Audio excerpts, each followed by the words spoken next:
அனைவருக்கும் வணக்கம். 23/10/2025 நிஃப்டி மற்றும் பேங்க் நிஃப்டி லெவலை இந்த பகுதியில் பார்க்க இருக்கின்றோம்.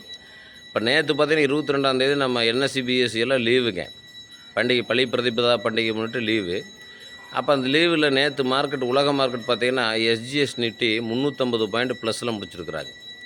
ஆனால் அமெரிக்கன் மார்க்கெட் எல்லாமே நேற்று மைனஸில் முடிஞ்சிருக்குது. இன்றைக்கி ஓப்பனிங் பார்த்திங்கன்னா சிங்கப்பூர் ப்ளஸில் இருக்குது.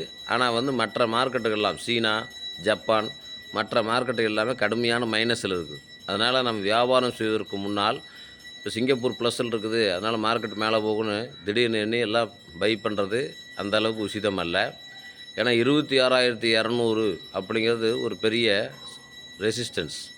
அந்த லெவல் வருகின்ற பொழுது கண்டிப்பாக மார்க்கெட் ப்ராஃபிட் புக்கிங் என்று சொல்வார்கள். ஏனென்றால் ஏற்கனவே லாபத்தில் வாங்கியவர்கள் லாபத்தை புக் செய்துவிட்டு மார்க்கெட்டை இறக்குவாங்க.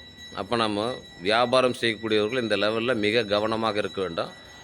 இத்தோடு நிஃப்டியினுடைய பேங்க் நிஃப்டி மற்றும் நிஃப்டியினுடைய எல்லை மதிப்பு சப்போர்ட் அண்ட் ரெசிஸ்டன்ஸ் கொடுத்துள்ளேன். இது என்னுடைய சொந்த கணக்கீடு.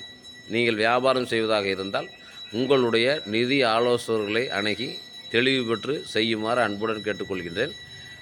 நன்றி.